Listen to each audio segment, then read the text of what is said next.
Bonsoir tout le monde et bienvenue à notre séance dans ce programme Douceur au quotidien. Et justement ce soir, nous allons nous tourner vers une expérience que je pense tout le monde a connue à un moment ou autre dans sa vie. C'est celle de l'échec. Un sentiment qui peut être parfois tellement puissant, tellement handicapant, que nous devons même faire attention de ne pas laisser ce sentiment trop nous envahir, sinon ça peut mener à d'autres états d'esprit encore plus compliqués. Donc, le cours a beaucoup à nous dire par rapport à ce sentiment, même s'il ne traite pas le sujet directement. Donc, j'ai dû glaner un petit peu par-ci, par-là, les différents extraits qui peuvent nous aider, qui peuvent nous éclairer sur la perception du cours, sur ce sentiment. Mais en tout cas, ce que je voudrais nous lancer comme idée ou comme promesse ou comme image pour ce soir, c'est la possibilité de ne plus jamais connaître la crainte de l'échec dans l'avenir, voire à partir de ce soir, ça pourrait être possible de ne plus connaître pas simplement la peur de l'échec, mais l'échec lui-même en tant qu'un sentiment. Si nous arrivons à bien comprendre ce que le cours voudrait nous apprendre par rapport à ce- à ce- à ce- cette expérience, c'est une expérience de l'esprit de l'ego. Ce n'est pas surtout, ça n'appartient pas à notre grande soi, à l'esprit de notre grande soi. Donc, si nous comprenons ce qui est derrière, et pourquoi, d'où vient ce sentiment de devoir, de vouloir réussir à tout prix, je pense que ça pourrait nous mener vraiment loin dans un sentiment de détente et de repos par rapport à cette pression intérieure de devoir réussir et surtout de devoir éviter l'échec. Euh, je pense que nous avons tous un concept de l'échec et de la réussite. Le cours voudrait que nous comprenions que nous sommes très erronés, nous sommes vraiment dans l'erreur hein, dans notre conception de ces deux concepts. Voici ce que le cours nous dit par rapport à cela dans une phrase que Kenneth répétait assez souvent. Certaines de tes plus grandes avancées, tu les as jugées comme des échecs. Certaines de tes plus profondes retraites, tu les as considérées comme des succès. Donc, il suit cela avec une autre phrase qui nous dit que nous sommes ainsi très mal placés pour jauger notre performance, jauger nos réussites et nos échecs. Il nous dit cela, il nous dit que nous comprenons très mal, nous avons jugé nos réussites comme des échecs et vice-versa parce que certaines de ce que nous appelons nos réussites, nous, nous en sommes servis uniquement pour notre ego, pour nourrir un sentiment d'orgueil, de supériorité, de particularité, ce qui n'est peut-être aidant pour l'ego, mais pas du tout pour le développement de notre conscience spirituelle. Et certaines de nos avancées, certains de nos échecs étaient en fait des avancées du fait de la façon dont en sommes, nous sommes, j'arrive difficilement avec ça, la façon dont nous en sommes, nous les avons utilisés, voilà.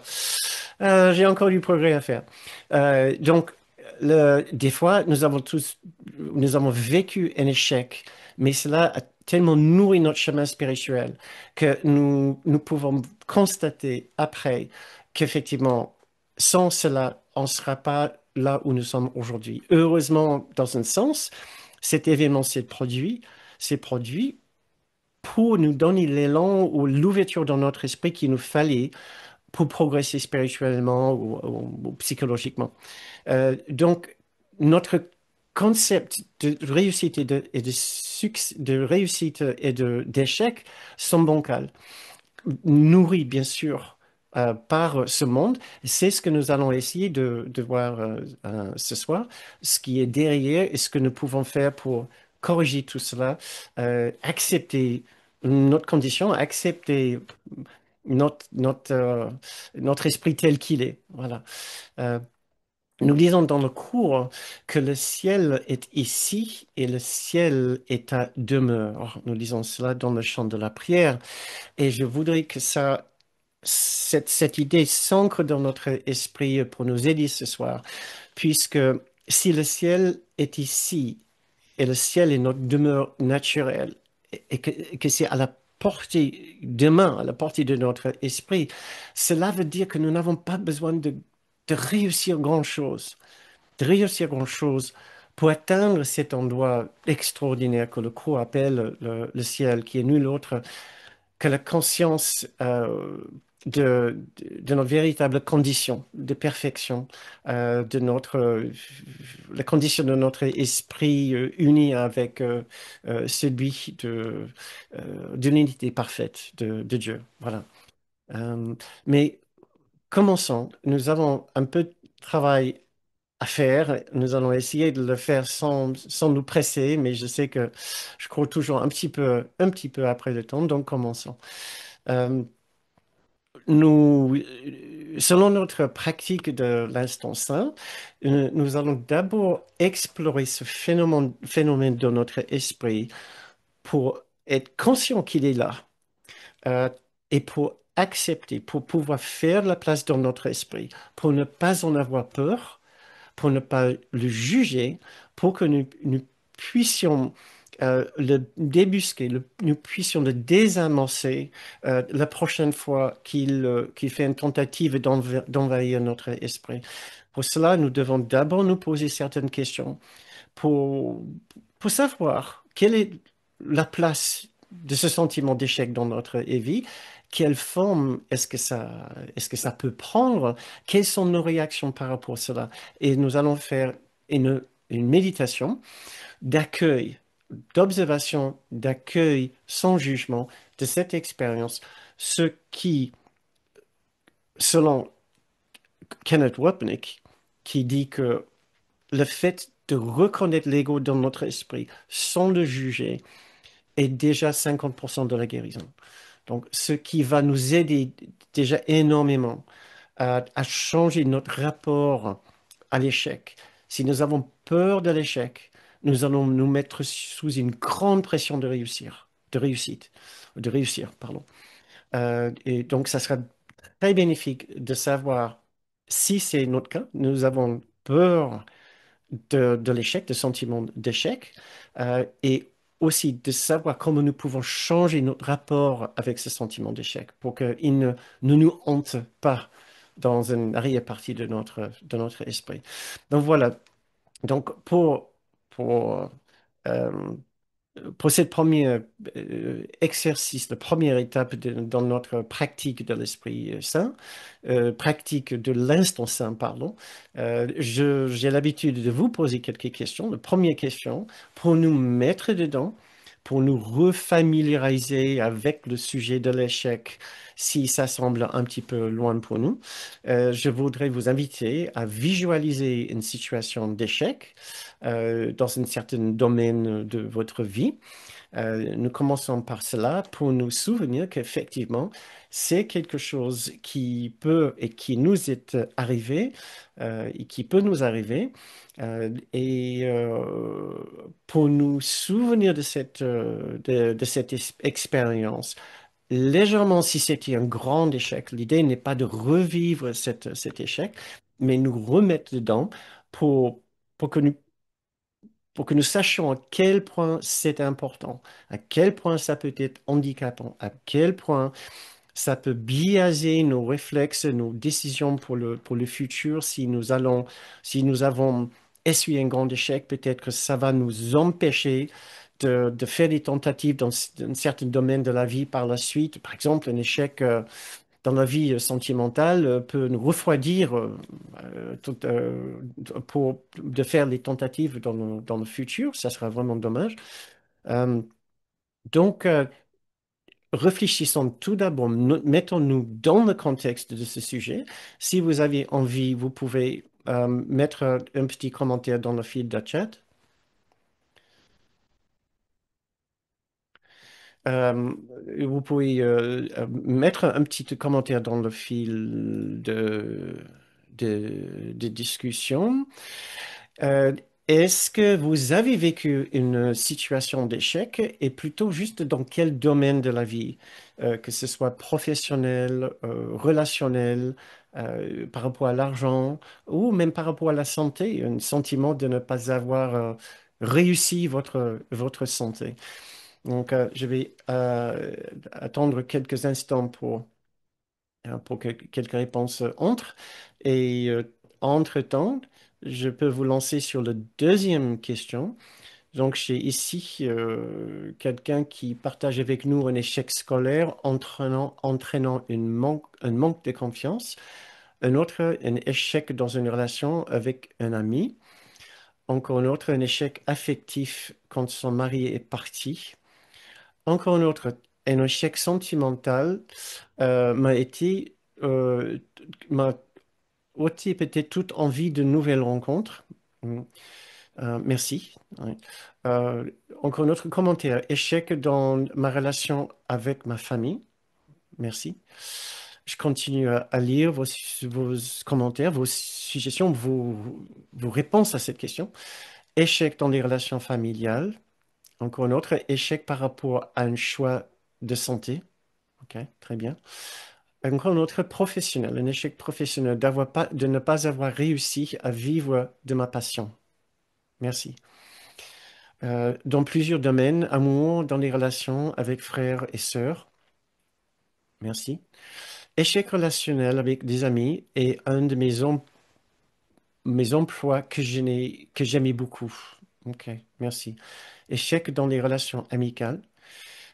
Échec dans la relation avec mon frère. Échec vis-à-vis de mon orientation scolaire lorsque j'étais jeune. Échec sentimental. Échec sentimental lors d'une période de ma vie complexe et difficile à bien le comprendre. Un échec amoureux pour une autre personne. Donc, merci beaucoup pour vos réflexions, pour votre engagement. Parce que je sais que si vous avez réfléchi à cette question, c'est parce que cela vous intéresserait aussi de savoir ce que nous pouvons en faire. Et aussi peut-être parce que vous savez que oui, c'est douloureux. Oui, c'est douloureux et ça peut entraîner d'autres complications par la suite. Ça peut influencer des choix de vie et qui peut limiter notre créativité par rapport à d'autres voies, pour d'autres activités que nous aurions pu suivre.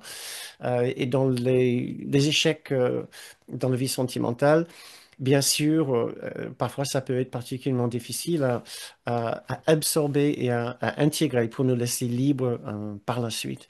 Continuons. Donc, peut-être je n'ai pas besoin, mais c'est nécessaire néanmoins de vous demander quel est le ressenti qui a accompagné ce sentiment d'échec. Là, vous nous avez parlé des situations d'échec. Quelles sont les différentes expériences ou ressentis ou sentiments que cela peut provoquer en nous? Faisons juste un petit tour d'horizon, si vous voulez bien nous aider. Alors, nous n'avons pas besoin de nous plonger très loin pour trouver peut-être quelques idées, quelques suggestions. Cela juste pour marquer dans notre esprit combien le sujet est important et combien il sera nécessaire de le traiter et voir ce qui est au fond de ce sentiment d'échec. Donc, je vois qu'il y a des réponses qui viennent rapidement maintenant. Euh, donc, sentiment de culpabilité et de honte, de tristesse, de déception, d'amertume, de tristesse, de honte, perte d'estime de soi, de tristesse, perte, culpabilité et vide, effondrement, sentiment de fin de mon monde, de tristesse de ne pas se sentir à la hauteur, culpabilité, frustration et tristesse, découragement et perte de confiance. Je continue à lire vos suggestions. Culpabilité, incompréhension, tristesse, désarroi, incompréhension, impuissance et solitude. Culpabilité, incompréhension, tristesse et vide. Et deux derniers commentaires, trahison, déception, colère, ne pas être à la hauteur. Merci encore du fond du cœur. Je vois que cela vous interpelle. Voilà. Cela vous a beaucoup touché. Ces moments très difficiles de vie.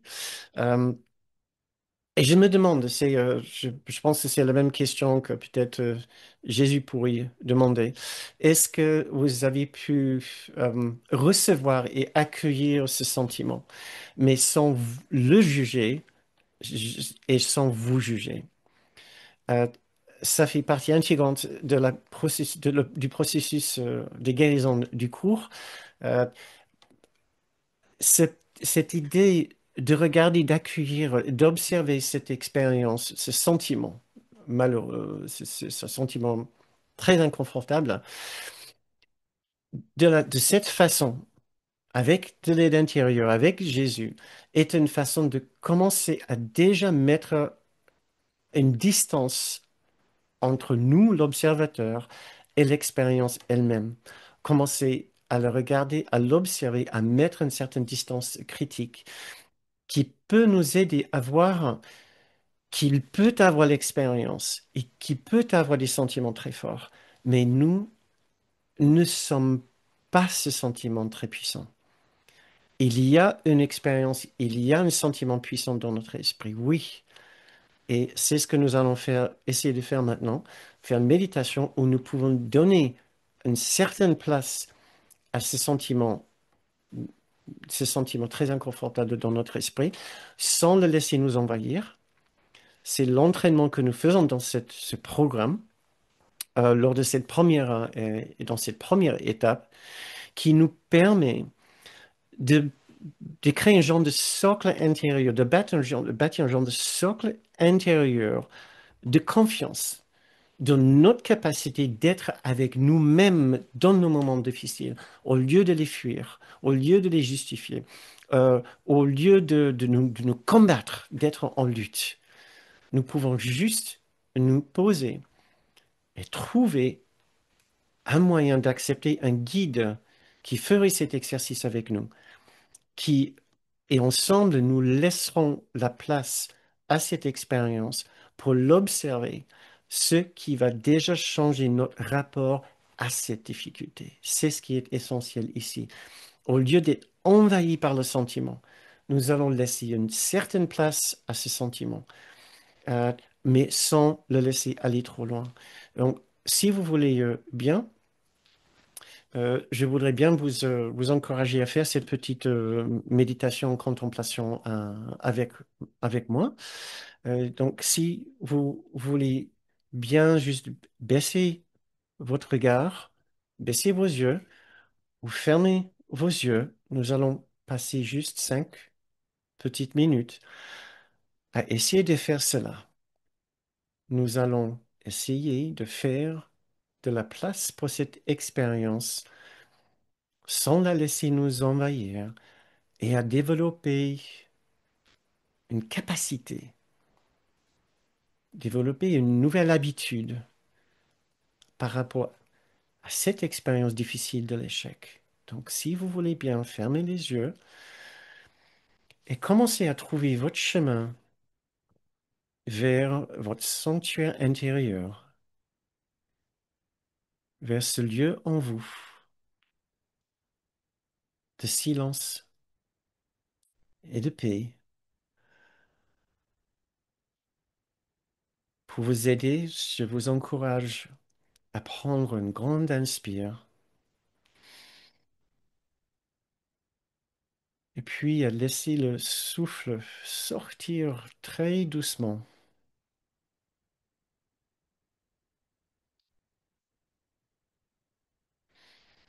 Essayons de ressentir l'effet de cette façon profonde de respirer une fois, deux fois, qui peut déjà nous aider à nous déposer dans un lieu silencieux en nous, dans un lieu plus calme. d'où nous pouvons commencer à faire un travail intérieur qui nous mènera vers plus de paix intérieure.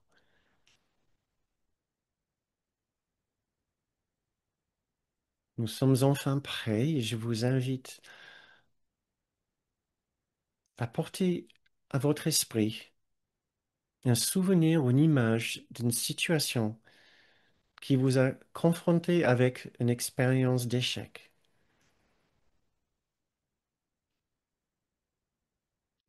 Peut-être c'était juste un petit échec, ou peut-être c'était un sentiment puissant d'échec, sachant que nous avons la place nécessaire dans notre esprit pour accueillir cette expérience. Nous n'allons pas laisser ce souvenir nous envahir. Nous allons y réfléchir tranquillement, juste assez pour nous souvenir de ce que nous avons vécu à ce moment-là. Nous pouvons peut-être commencer à ressentir ce que nous avons vécu à ce moment-là, le début d'un sentiment de honte, de culpabilité, peut-être de trahison, trahison de la vie, d'incapacité, de faiblesse. Nous avons de la place et nous avons assez de force dans notre esprit pour pouvoir accueillir ces sentiments. Nous pouvons imaginer, nous pouvons imaginer, nous imaginer en train de faire de la place pour ces sentiments dans notre sanctuaire intérieur.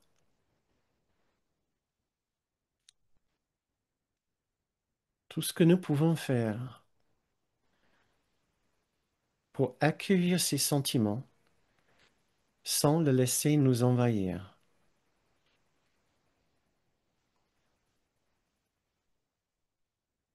Nous pouvons voir la scène comme projetée sur un écran de ciné, là où nous sommes dans le public en train de regarder vers l'écran.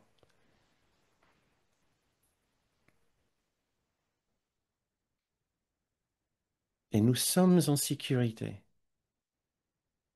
dans notre fauteuil dans le public. Nous sommes en train de regarder cette scène se dérouler sur l'écran. Nous pouvons même voir quelques mots forts s'afficher en même temps sur l'écran. Honte, culpabilité, faiblesse, limitation. Essayons de voir que ce ne sont que des mots, des idées, des symboles, surtout des symboles pour ce que l'ego voudrait que nous ressentions.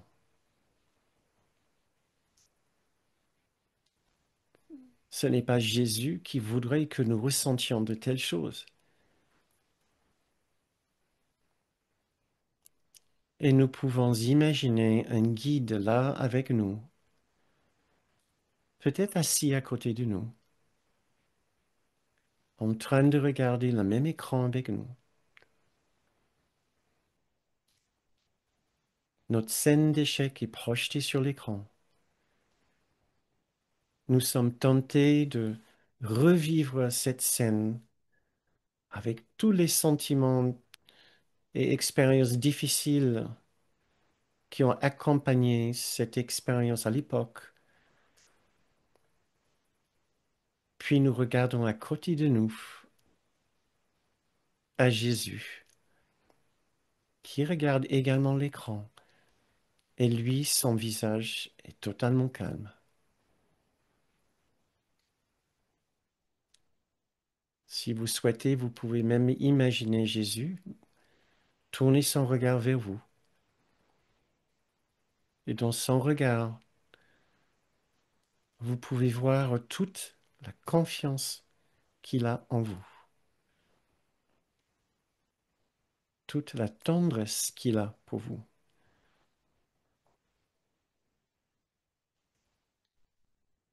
toute la force dans son esprit.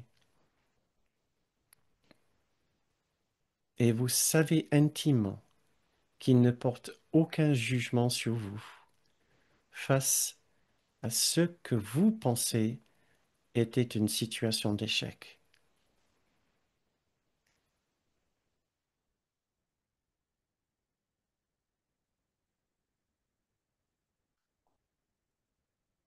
Nous attendons ici quelques instants de plus en cherchant à être plus confortable avec cette expérience.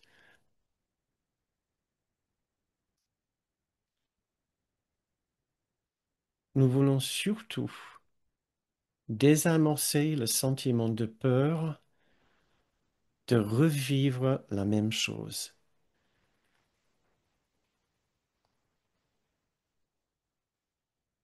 Il y a de la place en nous pour cette expérience aussi désagréable qu'elle soit,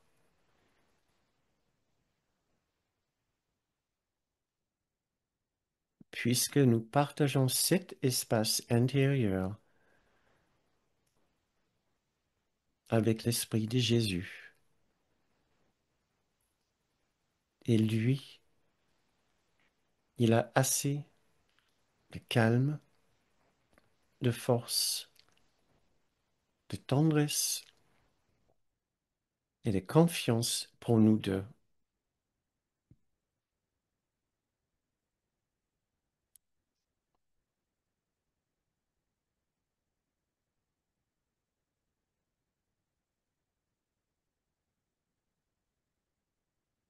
Très bien.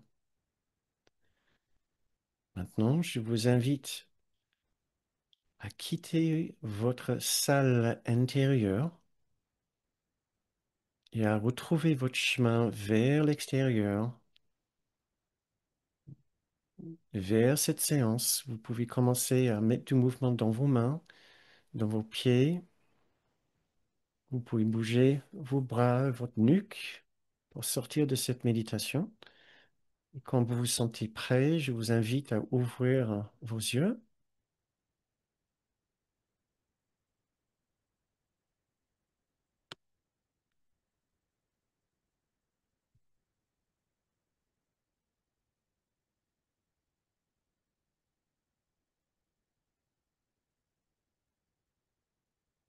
Très bien. Je vous invite à revenir à cette méditation. Dès l'instant où vous ressentez le début d'un sentiment d'échec, encore ce n'est pas une question de fuir l'échec, de lutter contre, de dire non, je ne vais pas ressentir un sentiment d'échec.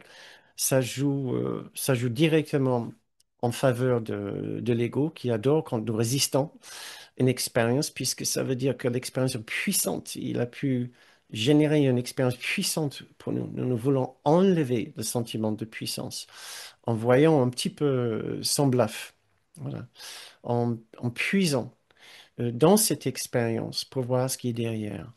Et justement, c'est la deuxième étape, c'est de voir ce qui est derrière. euh, cognitivement, au niveau des croyances, au niveau des pensées. Si un échec est simplement un décalage entre une image que nous voulions réussir et la réalité. Là où la réalité semble être diamétralement opposée à l'image que nous avions. Euh, et que cette différence soit jugée. Ce n'est pas un problème qu'il y a une différence entre ce que nous avons, ce que nous projetons faire et ce que nous réussissons à faire, ce que nous accomplissons. Ça, ce n'est pas un échec. Un échec a besoin d'un jugement qu'il y a quelque chose de particulièrement mauvais par rapport à nous-mêmes, par rapport à cette condition de dérapage ou de différence, de décalage entre l'image et le résultat. Euh, il y a quelque chose de un jugement de valeur, un jugement moral par rapport à nous-mêmes, par rapport à ce résultat. Sinon, c'est juste une scène inattendue. Nous avons attendu un certain résultat, une autre scène s'est produite. Et voilà, c'est tout. Maintenant, ce qui fait l'échec, c'est le jugement. D'où viennent les jugements? Pourquoi est-ce qu'il y a ce besoin de réussir pour prouver quelque chose? Voilà ce que nous allons essayer de découvrir dans notre deuxième étape de notre pratique. Nous allons essayer de transformer les croyances et les pensées qui produisent ce sentiment d'échec. Euh, voilà, j'avais envie de vous poser une question. Mais je vais vous le poser. Vous n'avez pas besoin d'y répondre, mais juste d'y réfléchir. Surtout pour les personnes qui regardent ceci en replay, je vous encourage à arrêter la vidéo ici pour y réfléchir un peu plus.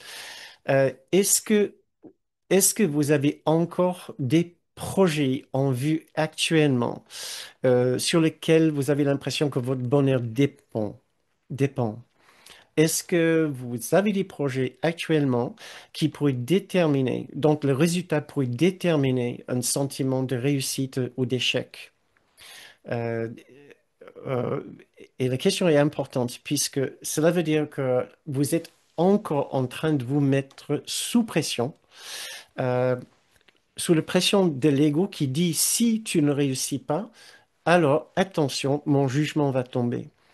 Donc, tant que nous fonctionnons dans le monde de cette façon, à avoir besoin que certaines choses réussissent pour que nous nous sentions bien, nous vivons comme s'il y a un genre d'épée de Damoclès au-dessus de notre tête et nous avons besoin de réussir pour éviter que cette épée tombe. Nous vivons constamment sous la pression de notre propre jugement ou le jugement de notre ego pour éviter un certain résultat. Si nous évitons un certain résultat, nous pouvons considérer que nous sommes heureux. C'est une façon malheureuse de vivre pour plusieurs raisons, principalement parce que nous évitons le bonheur et la joie qui sont présents. Et c'est ce que nous allons essayer de trouver avec ces différents exercices. La vérité est, selon le cours, nous n'avons besoin de ne réussir quoi que ce soit pour nous sentir parfaitement bien, heureux, satisfaits et complets. Il y a même une section, je vais vous lire quelques passages de cette section tout à l'heure. Je n'ai besoin de faire quoi que ce soit, du chapitre 18, je n'ai besoin de faire quoi que ce soit. C'est un passage très important, section importante que Kenneth citait assez souvent, qui nous aide à savoir que Jésus n'exige rien de nous, Dieu n'exige rien de nous, notre propre grande soi n'exige rien de nous. Nos guides n'exigent rien de nous.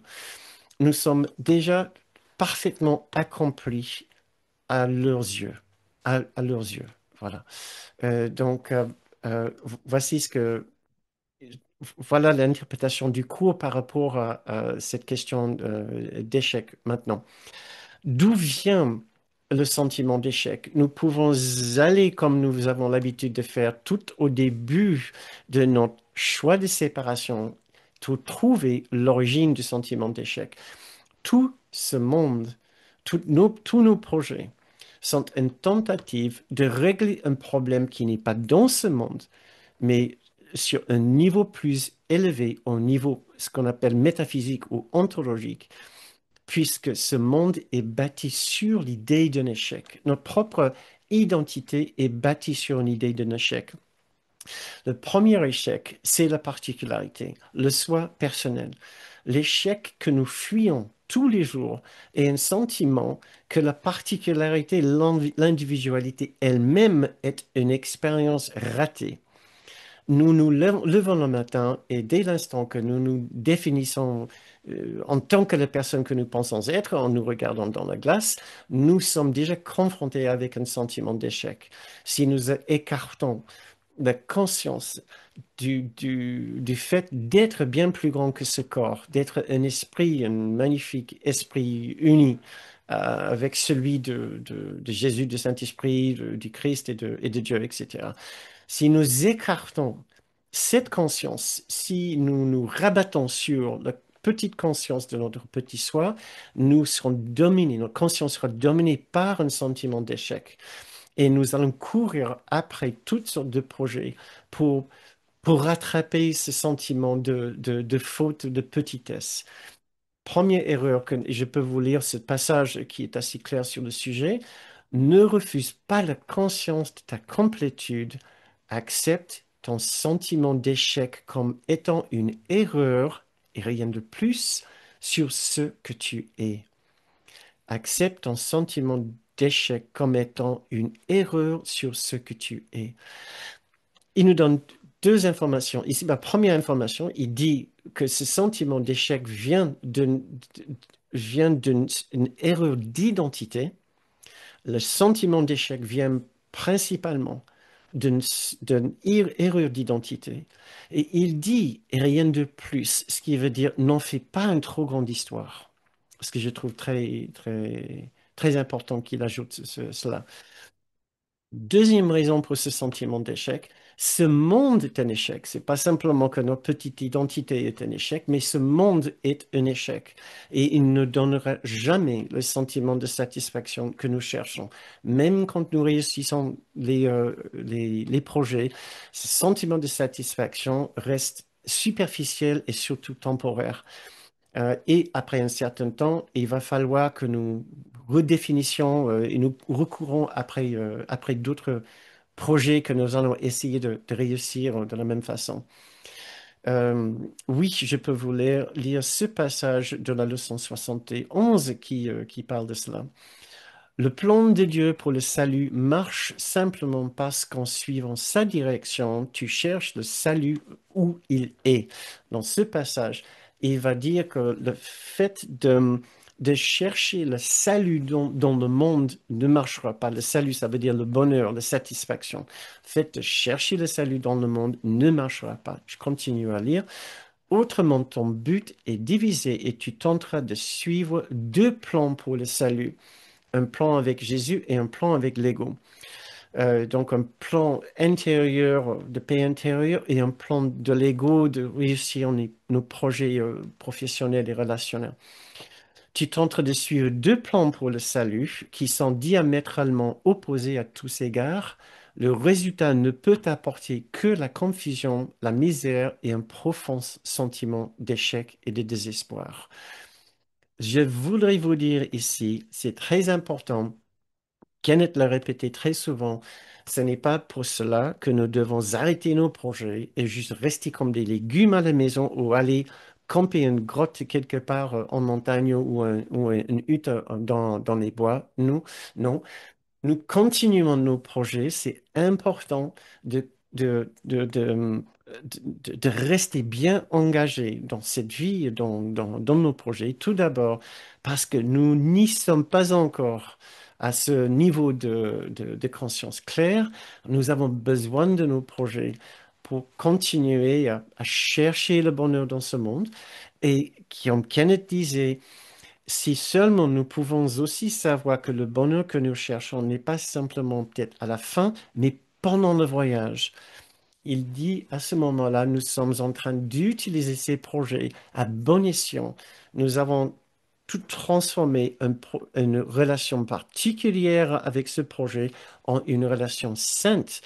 Si nous savons que le but est de rester dans ce projet pour apprendre à être heureux chaque jour. Et à chaque heure que nous sommes engagés à réussir à accomplir ce projet, euh, à ce moment-là, peu importe si nous le réussissons ou pas, nous serons déjà heureux. Nous l'aurions utilisé pour entrer en contact avec la paix présente et avec l'esprit de bonté derrière. Euh, Euh, voilà, donc c'est pas une question d'arrêter de chercher le bonheur dans ce monde. Euh, au cas où vous êtes... ah oui, ça, c'est un petit point très important. Malgré ce que le cours dit ici par rapport à... j'essaie juste de voir dans l'ordre dans lequel je veux présenter ce que je veux vous présenter. Euh, Malgré le fait de nous rendre compte que c'est notre fonction dans ce monde qui nous rend malheureux, nous n'allons pas forcément arrêter. Parce que nous sommes bien plus attachés à nos projets que ce que nous pensons. Pourquoi? Parce que ça satisfait deux choses très importantes aux yeux de l'ego. Et tant que nous pensons toujours être ces individus, avec notre caractère, notre personnalité, notre histoire, nos préférences, nos envies, etc., nous risquons d'être toujours très attachés à la réussite de nos projets. Donc, premier besoin de l'ego, euh, il nous dit que nous pouvons être heureux ici en tant que l'être particulier. Nous croyons toujours que nous pouvons être aussi heureux ici qu'au ciel. Voilà. Nous ne pensons pas avoir besoin de détricoter l'illusion de ce monde pour être heureux. Nous pensons que nous pouvons être heureux dans ce monde. Nous sommes convaincus que si seulement nous pouvons arriver à faire telle ou telle chose, que nous pouvons encore être heureux. Et nous avons envie d'y croire. Donc, il va falloir rester conscient et rester bien conscient de cette envie d'être heureux dans ce monde, au lieu de regarder derrière les scènes et de trouver la véritable source de la joie et du bonheur. Ce, ces sources qui sont dans notre propre esprit. Jésus nous invite à savoir que ce que nous cherchons véritablement est la seule chose qui pourrait vraiment nous satisfaire. Nous le trouverons uniquement dans l'esprit. Nous avons peur de cette idée, de savoir que ce monde n'a pas le pouvoir magique que nous espérons, et de savoir aussi que que notre esprit est aussi extraordinaire que cela, qui recèle ces trésors, les trésors de ce niveau, de cette qualité qui puisse nous satisfaire tout entièrement là où le monde a échoué. Nous avons peur de cette idée. Et donc, nous allons continuer à nous investir dans des projets. Soyons juste conscients, voilà, que ce n'est pas parce que nous faisons un petit cours sur le sujet ce soir que demain, nous allons totalement changer notre rapport avec notre projet. Il se peut que nous allons encore nous y investir, mais maintenant, nous savons pourquoi. Nous avons peur de lâcher prise de la façon dont notre ego se sert de ces projets. C'est très bien, il n'y a pas de souci. Sachant à chaque instant qu'il y a un autre niveau de bonté, de satisfaction et de plénitude, de réussite disponible au présent à chaque instant. Voilà. La deuxième raison, c'est que tant que nous continuons à nous investir dans nos projets, il y a un nous derrière les projets. Ce projet m'est important parce qu'il y a un moi derrière, il m'aide à me définir. Ce qui rapproche le premier argument, le premier raison de l'ego de continuer à investir dans les projets. Euh, euh, donc voilà, ça c'est notre résistance à la conscience du message de cette séance ce soir.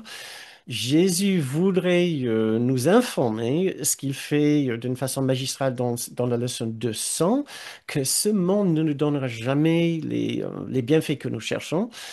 J'ai deux extraits sur cela.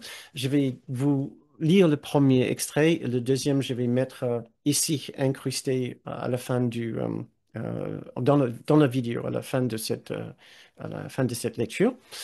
Ne cherche pas plus loin. Jésus nous dit dans la leçon de sang, tu ne trouveras de paix que la paix de Dieu. Accepte ce fait et épargne-toi le supplice d'encore plus d'amères déceptions, d'une morne détresse et d'un sentiment de désespoir glacé et de doute. Ne cherche pas plus loin. Il n'y a rien d'autre que tu puisses trouver, sauf la paix de Dieu, à moins que tu ne recherches la misère et la douleur. Voilà, donc je pense qu'il est assez clair dans cette leçon. L'autre vidéo, l'autre extrait que je vais vous afficher ici dans la vidéo vient de la leçon 128. Euh, Très bien. Maintenant, peut-être la partie la plus importante de cette séance, ça vient de la section dont je vous ai parlé tout à l'heure. Je n'ai besoin de faire quoi que ce soit. C'est l'un des messages les plus puissants du cours qui nous invite à nous reposer dans l'instant et juste accepter et nous ouvrir à la possibilité que littéralement, il n'y a rien d'autre à faire. Il n'y a rien à faire. Il y a tout à accepter. On peut enlever les barrières, absolument. Il y a tout à accepter et à nous ouvrir à quelque chose qui est déjà une réalité présente en nous. Voici ce qu'il dit ici, dans le septième paragraphe de la section 7 du chapitre 18. Faire quoi que ce soit implique le corps. Et là, il parle de nos projets, spécifiquement de réussite, pour réussir, pour échapper au sentiment d'échec. Et si tu reconnais que tu n'as pas besoin de faire quoi que ce soit, tu as retiré de ton esprit la valeur du corps. Voilà la porte rapide et ouverte par laquelle tu passes outre des siècles d'efforts et t'échappes du temps. C'est ainsi que le péché perd toute attirance maintenant, car ici le temps est nié, le passé et le futur ont disparu. Une parenthèse, parce que nous acceptons une condition parfaite qui est présente maintenant, sans chercher telle ou telle réussite dans l'avenir, sans réfléchir aux échecs du passé.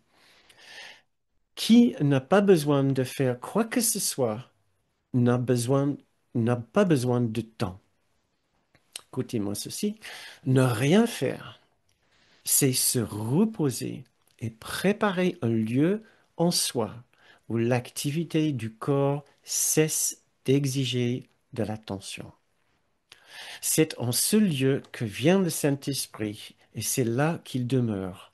Il reste quand tu oublies et que les activités du corps reviennent occuper ton esprit conscient. Donc, quand nous nous, nous engageons à nouveau dans le monde pour réussir nos projets, pour échapper à ce sentiment d'échec. Euh, Très bien, donc pour finir cette section, pour que nous puissions avancer vers la troisième étape ici, en conclusion, les différentes pensées et croyances que nous voulons corriger ici sont celles-ci. La croyance, pardon, nos, voici ma petite liste, nos projets de bonheur dans ce monde nous donneront peut-être un certain sentiment de satisfaction très temporaire, mais ne nous donneront jamais la paix et la joie de Dieu. Un sentiment de profonde satisfaction et de réussite est à la portée de main. Ce n'est pas une question de travail, mais d'acceptation et d'ouverture. Il n'y a rien à faire particulièrement. Il suffit simplement d'enlever les obstacles de notre esprit, c'est-à-dire de lâcher prise, d'accepter, de pardonner et d'être prêt à accepter une nouvelle vérité. Euh, et maintenant, euh, euh, pour la troisième étape dans notre pratique, c'est là où nous essayons de nous élever au-dessus de l'ego et au-dessus de ce monde pour nous souvenir de cette réalité sous-jacente euh, derrière ces différentes scènes que nous avons vécues. Ces scènes que nous avons vécues, juste une petite parenthèse sur cela parce que j'ai été particulièrement touché par vos contributions tout à l'heure et je sais que ma propre vie a été marquée aussi par des expériences d'échecs très puissantes. Euh, J'imagine, j'espère qu'avec du recul, vous pouvez voir comment ces échecs peuvent alimenter votre vie spirituelle, vos réflexions spirituelles. Kenneth nous disait qu'on apprend beaucoup plus avec nos échecs qu'avec nos réussites. Puisque tant que nous continuons à réussir, nous avons l'impression que nous n'avons pas besoin de Dieu. Voilà. Si nous si nous arrivons à faire marcher ce monde et nos projets, nous n'allons pas fait l'effort de nous éloigner de ce monde. Ouais. Au contraire, ces projets, ces réussites risquent de nous attacher à nouveau à ce monde. Moi, je voudrais que nous soyons fiers de nos échecs, puisque c'est avec nos échecs que nous allons enfin comprendre et nous allons... la vérité, c'est que ce monde ne peut pas nous offrir ce que nous cherchons. Je ne voudrais pas que nos échecs nous limitent dans ce monde, nous empêchent de nous engager à nouveau dans une relation ou dans un projet professionnel ou autre.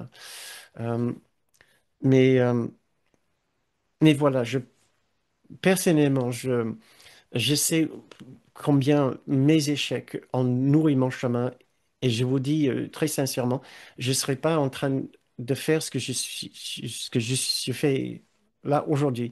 Je ne serais pas en face de vous ce soir si je n'avais pas vécu les échecs que j'ai vécus.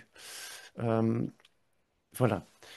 Donc, je pense qu'il y a vraiment un moyen de transformer tous ces échecs en quelque chose de remarquablement puissant pour notre esprit et notre chemin. La troisième étape nous invite à accepter justement quelque chose au-delà de ce monde, quelque chose existant en nous, mais au-delà de ce monde. Pour Jésus, pour notre grande foi, nous avons déjà réussi. Nous sommes déjà une réussite. Nous avons déjà réussi notre vie. Le seul projet que nous avons besoin d'accomplir, c'est la reconnaissance et l'acceptation de notre propre réalité en Christ, la réalité de notre esprit, la qualité de notre esprit, qui est toujours là et nous ne pouvons pas le sacrifier. Elle est toujours là. Et elle attend cette réalité que nous sommes, nous attend à chaque instant. Elle est toujours là. Elle attend simplement notre accueil. Et voilà ce que nous allons essayer de faire dans la troisième partie de cette soirée, de cette pratique, c'est faire justement cela et avoir confiance maintenant que nous n'avons pas besoin de réussir quoi que ce soit. Juste accepter ce que nous sommes déjà et ce qui est la vérité de de notre être, de notre esprit, derrière tout ce que nous avons essayé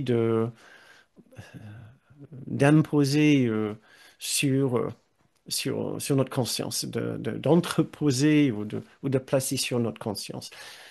La réalité de notre esprit est toujours là, derrière toutes nos tentatives de changer notre identité. Voilà. Écoutons ce que Jésus peut nous dire par rapport à cela, à cette qualité inchangeable en nous. Il nous dit ici, j'ai trois extraits que je voudrais vous lire, il n'est pas besoin d'aide pour entrer au ciel car tu ne l'as jamais quitté.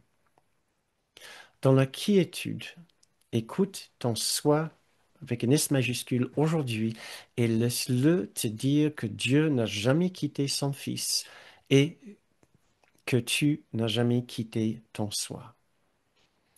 Tu es celui que ton Père aime, qui n'a jamais quitté sa demeure ni erré dans un monde sauvage, les pieds sanglants, le cœur lourd et endurci contre l'amour qui est la vérité en toi. Donc, si vous voulez bien, nous allons finir cette, euh, cette séance avec une petite méditation euh, où nous allons essayer de nous préparer pour la conscience de ce que nous sommes et à nous ouvrir à une autre vérité, bien au-delà de notre conscience ordinaire, du petit soi que nous occupons quotidiennement. Donc, je vous invite à fermer les yeux à nouveau et ensemble, nous allons retrouver notre chemin vers cet endroit tranquille et silencieux. Et nous allons y aller avec un peu plus de confiance cette fois-ci, parce que nous avons déjà commencé à préparer notre conscience pour cette rencontre,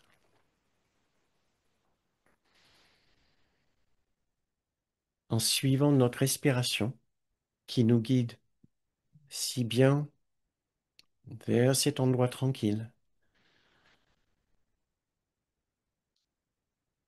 Nous passons à côté de toutes nos anciennes peurs.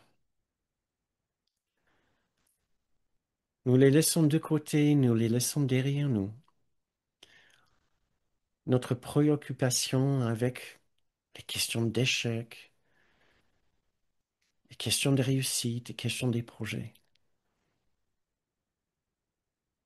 Nous acceptons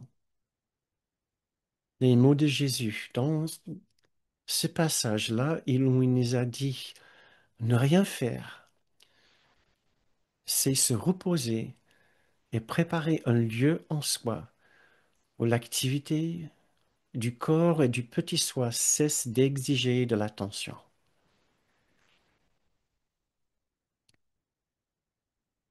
Maintenant, nous nous ouvrons à une toute nouvelle possibilité, que nous n'aurons plus jamais besoin de nous engager dans des projets, dans le besoin de réussir pour être heureux. Nous pouvons certainement prendre plaisir à nous engager dans nos projets. Nous pouvons toujours espérer réussir nos projets. Mais nous allons maintenant nous souvenir que la véritable réussite dépend de rester conscient et attentif à un message profond que nous pouvons entendre dans notre esprit à chaque instant et à chaque heure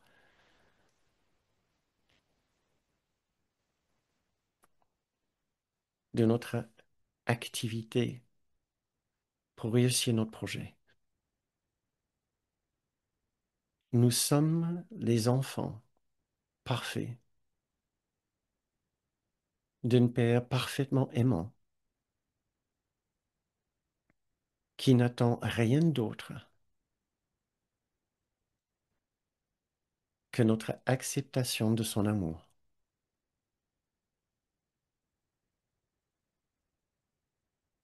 Et nous n'avons besoin de faire rien d'autre que cela.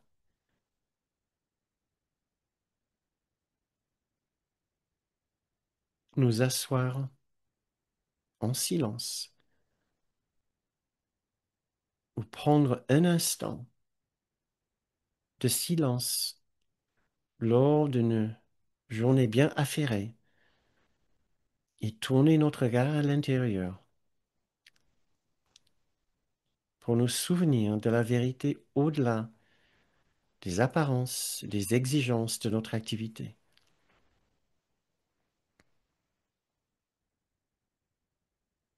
Pour savoir que tout ce que nous cherchons,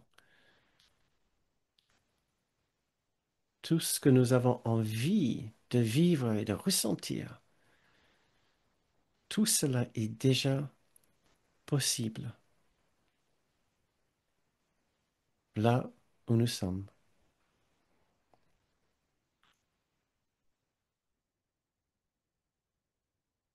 Maintenant, il n'y a plus de pression.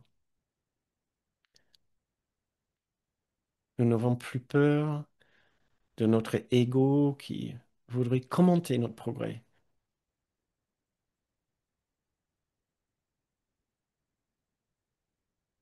Notre seul vrai projet est déjà accompli.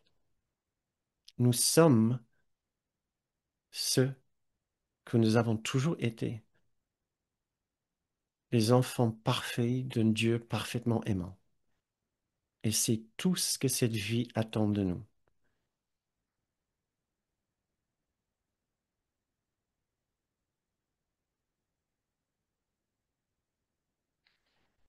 Et pour finir cette méditation, voici ce que, dans les mots de Jésus,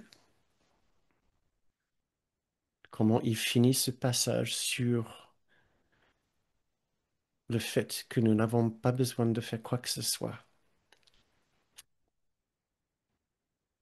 Il dit, Or, il y aura toujours ce lieu de repos où tu pourras retourner et tu seras plus conscient de ce calme centre de la tempête que de toute son activité déchaînée.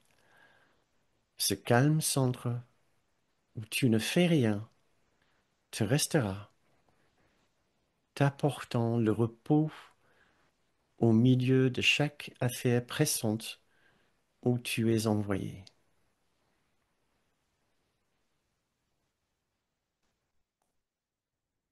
Tu es celui que ton Père aime, qui n'a jamais quitté sa demeure ni erré dans un monde sauvage, les pieds sanglants et le cœur lourd et endurci contre l'amour qui est la vérité en toi.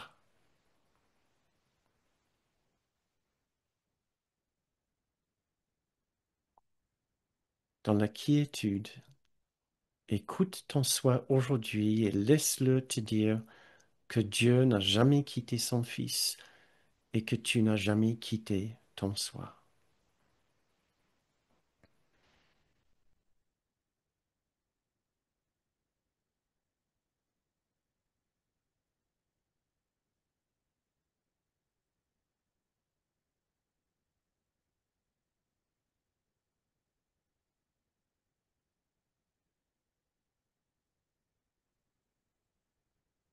Très bien, c'est la fin de cette méditation, la fin de cette séance.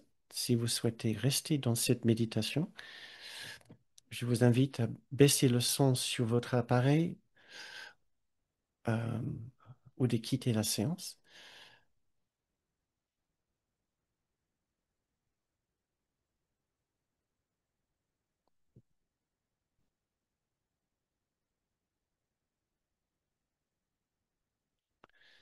Si vous souhaitez continuer la séance, je vous invite à ouvrir les yeux.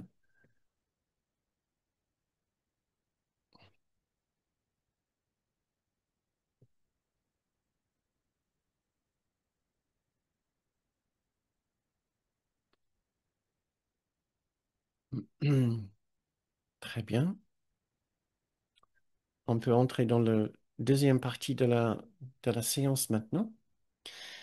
Euh, juste un petit mot sur notre fonctionnement. Je sais que les personnes qui sont ici ce soir sont bien au courant de notre façon de fonctionner et nous vous remercions du fond du cœur pour votre soutien. Euh, encore, au lieu d'organiser ces cours selon un modèle payant, nous avons préféré les offrir, les présenter sur la base des contributions qui convient à chacun selon ses moyens, selon aussi son rythme de participation et aussi selon ce qu'il reçoit de ces enseignements.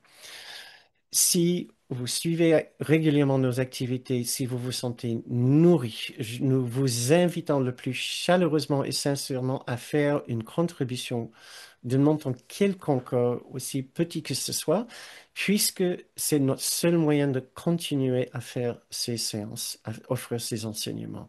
Nous dépendons entièrement de vos contributions pour financer la préparation de ces enseignements, les vidéos, des sites et les fiches pratiques. Donc, nous vous remercions sincèrement pour vos contributions qui permettent à cette activité de continuer.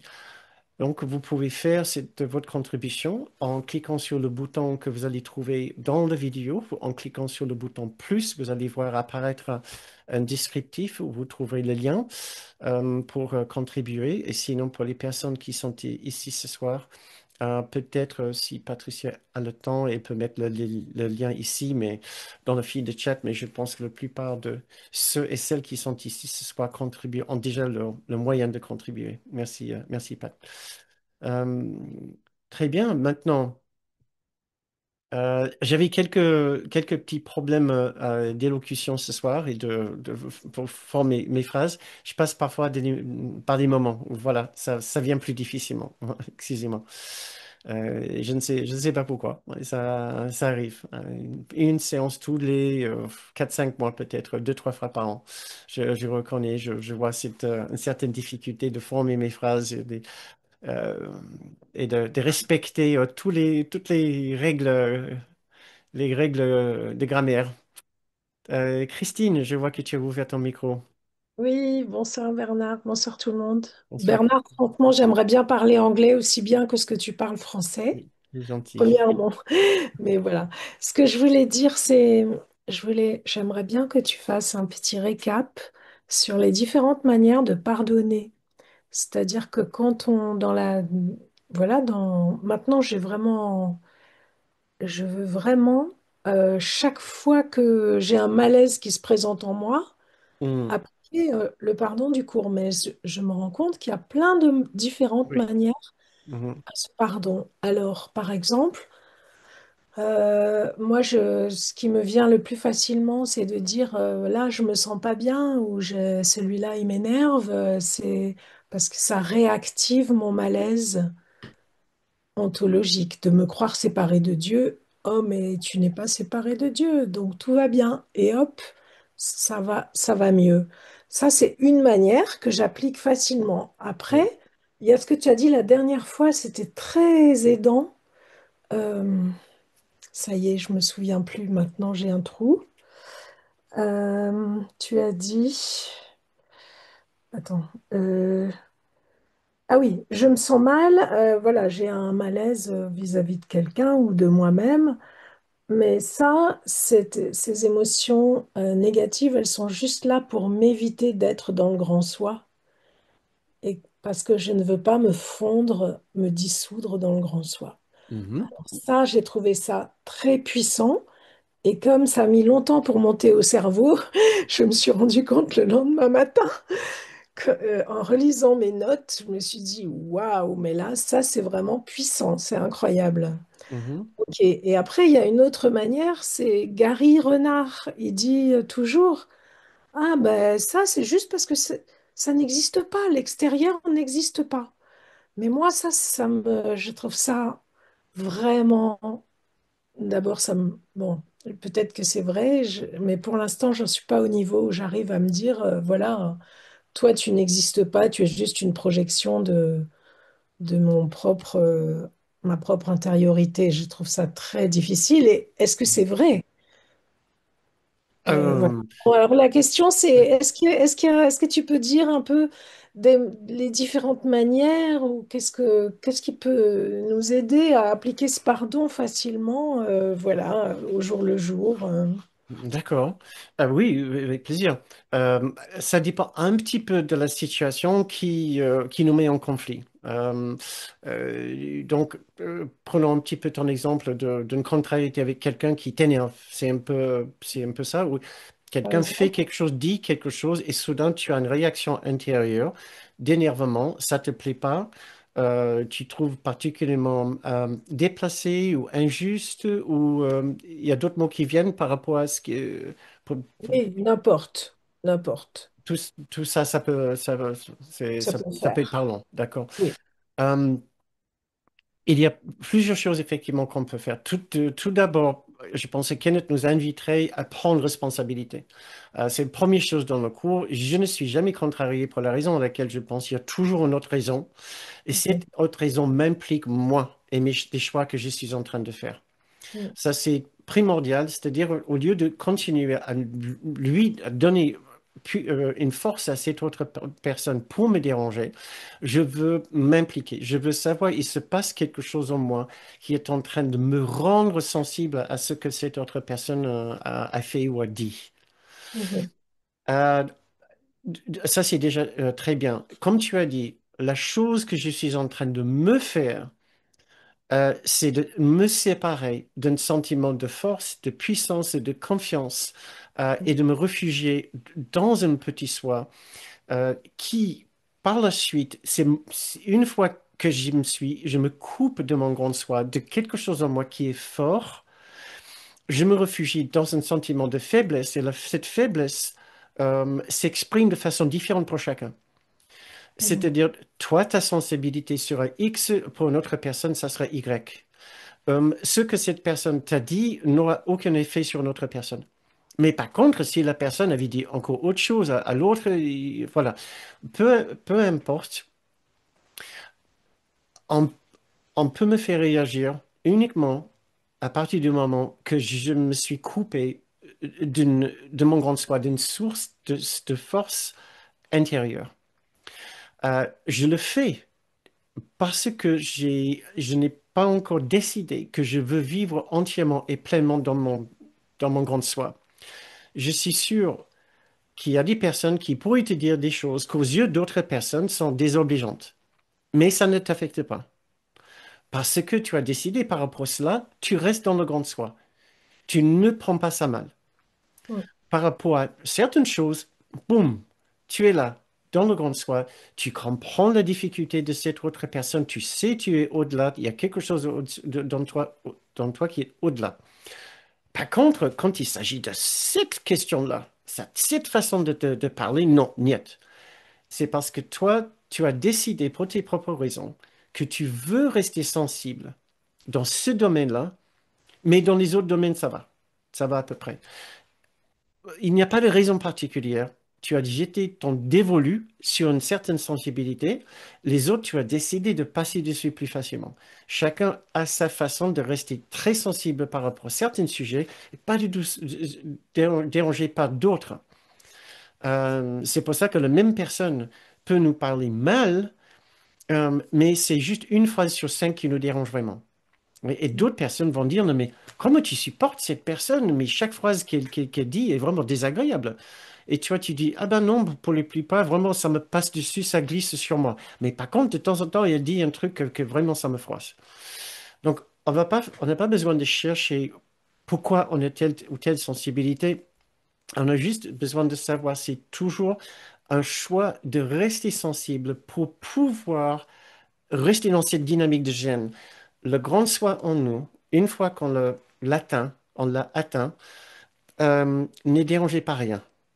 On n'a pas encore décidé d'être dérangé par rien, de ne pas être dérangé par quoi que ce soit. On n'a pas encore décidé.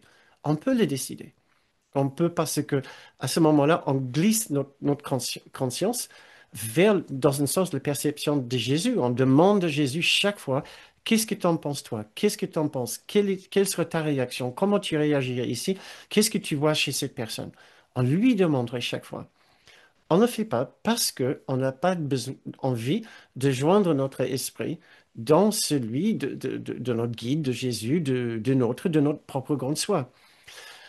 Donc, euh, le pratique de pardon peut nous inviter à tout d'abord prendre conscience qu'il y a quelque chose chez moi qui est bancal. Ce qui est bancal, c'est que j'ai dit non à la présence d'un Jésus, d'un guide, de mon propre grand soi, qui pourrait réagir différemment face à cette personne. Ça, c'est un aspect qui peut déjà me soulager, que ça peut déjà enlever un certain jugement que je risque de porter sur moi-même.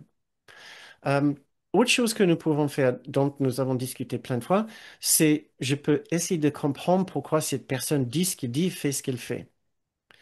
Et essayer de voir l'enfant souffrant chez cette personne. Mhm. Seulement un enfant de Dieu souffrant de la séparation pourrait dire ou faire des choses qui dérangent ses frères et ses sœurs, particulièrement dérangeantes.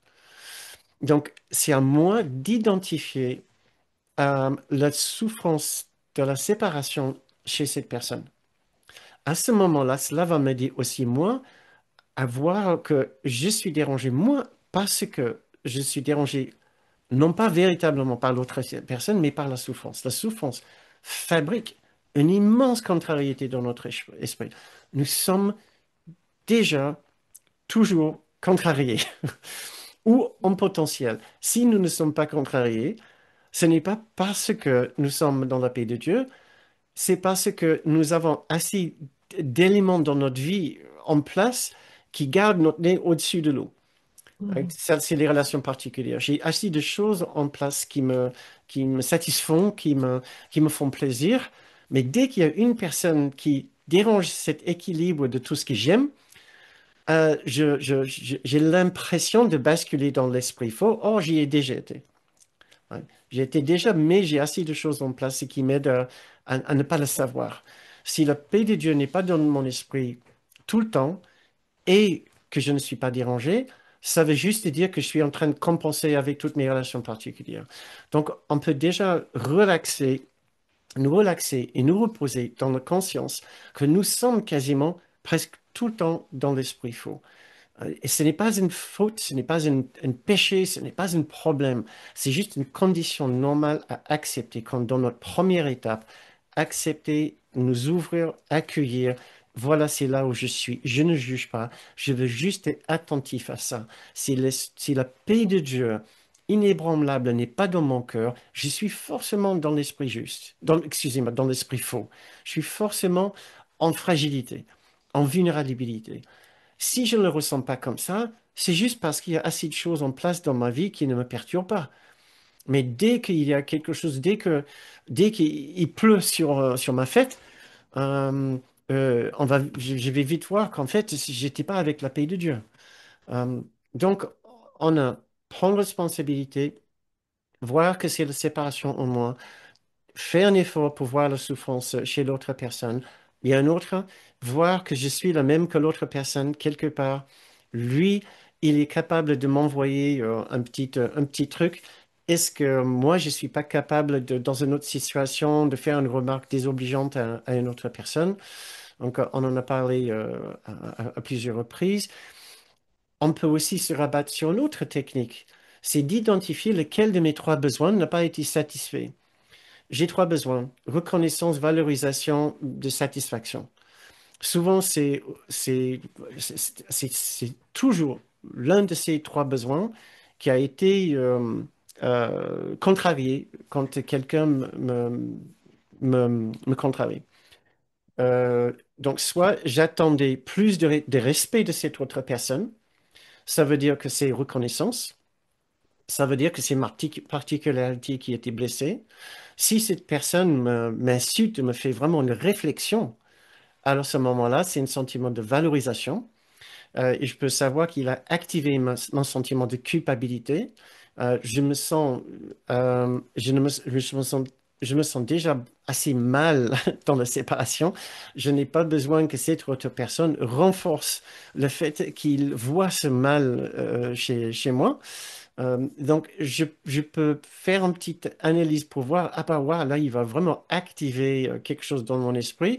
Est-ce que c'est plutôt du côté de la particularité? Je pense que je mérite plus de respect que cela. Il m'a totalement ignoré. Est-ce que c'est valorisation et je ressens plus l'innocence de ma véritable identité. Et donc, il a profité de cela en m'envoyant une bonne petite décharge de réflexion.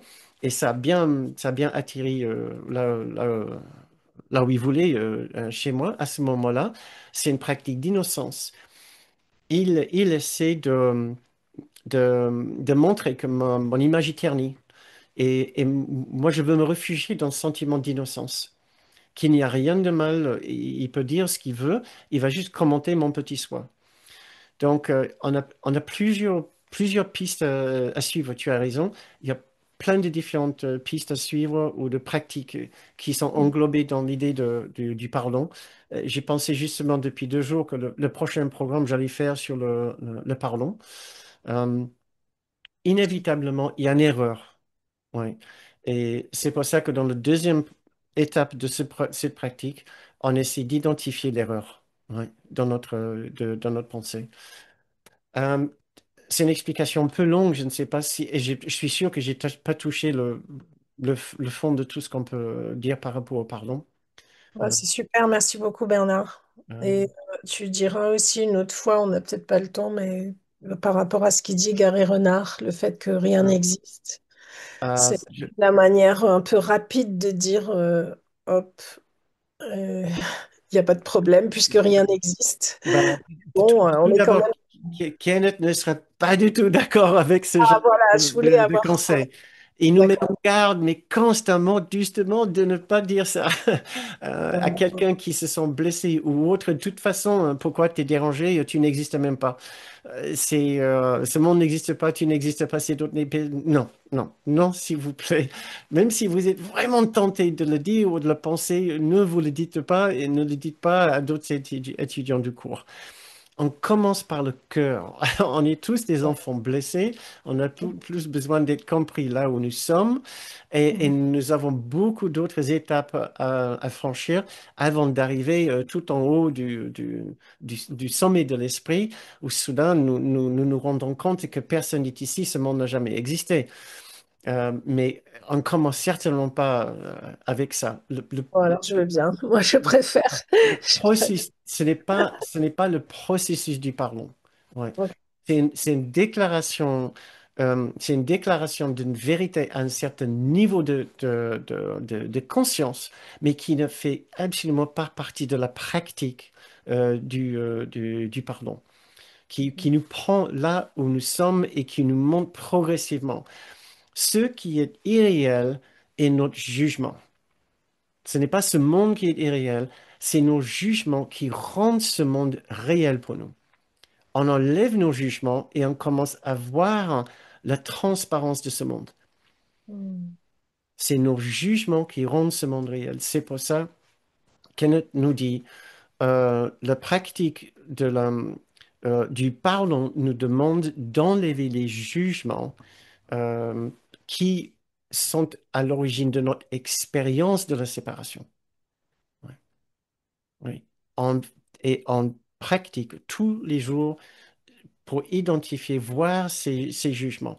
Et ce n'est pas difficile quand ces autres personnes nous rendent service de cette façon, comme cette personne tu as fait il n'y a pas longtemps, il t'a rendu service. Et donc, tu as pu trouver cette opportunité de voir tes jugements.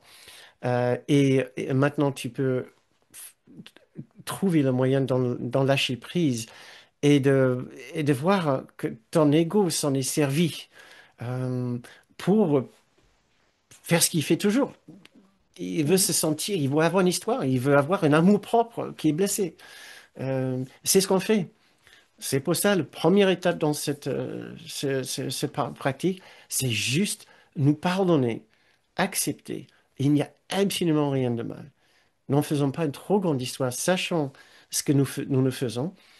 Nous nous sommes entraînés avec injustice, contrariété, blessure, plein de choses, je me souviens même pas, indignité, euh, toutes ces différents domaines de notre esprit ou sensibilité dans notre esprit où nous pouvons vraiment réagir.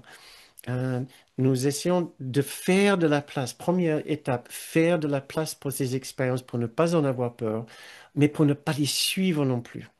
Ouais. Première étape. Deuxième étape, voir les croyances derrière qui alimentent ces expériences. Voilà. OK. Euh, Merci Bernard, merci beaucoup. Merci pour tes questions, Christine. Et du coup, il ne reste pas du temps pour d'autres questions. Désolée. Je suis désolé, j'ai pris beaucoup de temps pour répondre à ta question. J'espère que il n'y en a pas trop, pas trop d'autres questions. Ben écoute, ça m'a fait plaisir de passer cette soirée avec vous. Merci beaucoup d'être venu. Merci d'être resté jusqu'à 9h, 9h30. C'est très sympa de passer ce temps avec vous. Et surtout, c'est incroyablement bénéfique pour nous de nous engager avec le cours de cette façon, de vous préparer ces enseignements qui nous poussent aussi à vraiment réfléchir. Merci à vous tous et vous tous aussi qui regardez ces vidéos, vous nous soutenez aussi. Merci et bon, branchons nos micros pour nous souhaiter une très bonne semaine. Préparez-vous pour une semaine sans crainte d'échouer, sans crainte d'échec. À savoir, vous êtes déjà parfait tel que vous êtes. Vous n'avez rien à craindre d'un échec quelconque. Voilà. Et c'est ce que ça sera pas magnifique de passer même un jour juste comme ça, à savoir que peu importe le résultat de vos actions dans nos journées, c'est déjà bouclé, c'est déjà fait. Ouais. Vous y êtes, comme Kenneth disait, vous avez déjà réussi l'examen final. Ouais. C'est C'est l'idée super. du dernier jugement. En fait, ça me fait penser que je voulais intégrer ça aussi dans la séance, j'ai oublié. On a déjà réussi l'examen final. Ouais. Ouais. Très bien. Merci. Merci beaucoup. Belle Cinq, Merci réussite. beaucoup. quatre, Merci. trois, Merci, deux, merci, Merci. un. merci, Bye. merci, Merci. Raphaël. À la Bye. semaine prochaine. Bonne Bonne semaine à nuit. Au tous. revoir. Bonne semaine. Merci Ciao. beaucoup.